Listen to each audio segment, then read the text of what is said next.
City, little more than 6 months into the job, and Metropolitan Police Commissioner Bernard Hogan Howe suddenly realised how tough the going is at the very top of the force. The Scotland Yard is accused of various things, racist suggestions of bungled investigations into death due to racism, suggestions of racism, racist officers, and also suggestions that the phone system is not robust enough that if you were to ring the anti-terror hotline, you could actually have your details, unfortunately, picked up. So, the man at the very top of all of this joins me in the studio now. Commissioner, good morning. Good morning, Nick. How's your job at the moment? I still enjoy my job. We always knew at the beginning. It's always easier first day, isn't it? All you can do is set out what you want to do. Of course, everything that's wrong is everybody else's fault. You weren't there. But there's always going to be issues that we're going to have to deal with. And if I stay here 7 years, there'll be days when it's great and there'll be days when it's challenging. My job is to lead no matter what the circumstances. It's easy to take the plaudits. If there are criticisms, we've got to deal with them. What's top of your to-do list at this time? The first thing for me is that we've always had this horrible complaint in Newham about racist behaviour by a police officer in arresting a young man. I think everybody will have heard that audio tape. We shouldn't talk. I can't talk in too much detail because there's a criminal prosecution being considered. But I think what I can say is that if the allegation were true, if that word was used by a police officer to a member of the public, I condemn it. I've said to my own staff through a video, I don't want racists and I don't want racism in the Met. Racists will find me an implacable enemy. We will get rid of them. We'll drive them out of the Met.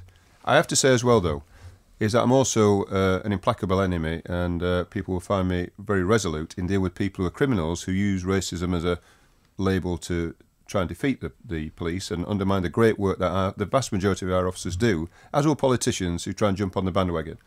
But it is a serious issue, and I think you can see that by the rigour and the vigour of what our response has been, that we're taking it seriously. For example, in the Newham case, we're waiting the outcome from CPS. We hope we get it next week about whether a crime was committed. I've said that in terms of the police investigation, within 4 weeks, you remember we've discovered another 10 cases which we think are a concern to us. 10 cases, 18 officers and 1 member of police staff in total now. That's right. Now, as a result, what happens when these investigations, if they go off to the IPCC and sometimes they go out of our site, then we don't know the detail of the investigation. So the Deputy Commissioner said, I want to know, are there any other cases similar to the Newham ones that we need to treat equally seriously? We found 10.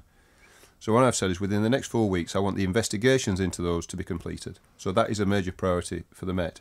And then we'll get to the bottom, are they true or are they false? And I can either reassure people that this is a problem. What if they are true? Though, Nick, can I just mention just finally one thing? Yeah. Which is, although I will condemn racism in the terms I have, and I will treat it as a serious issue, any one incident is bad. We're talking here generally, we have about 14,000 complaints from the public every year. Bearing in mind we get 5 million telephone calls and we deal with 800,000 crimes. But any one complaint is bad. Within those 14,000, 2%, about 2.6%, are believed to have a racist element. It's about one a day. We have less than 10 complaints a day, bearing in mind there are 32 boroughs in London. So we don't do badly when it comes to delivering our service. I will root out those people who wear the uniform and let us down, or members of our staff who do.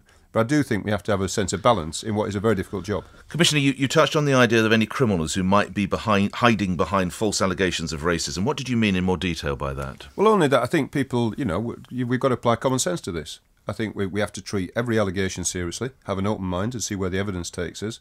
But of course, there is always a possibility that some criminals will use this as a reason to say that the police are only taking action against them because of their race.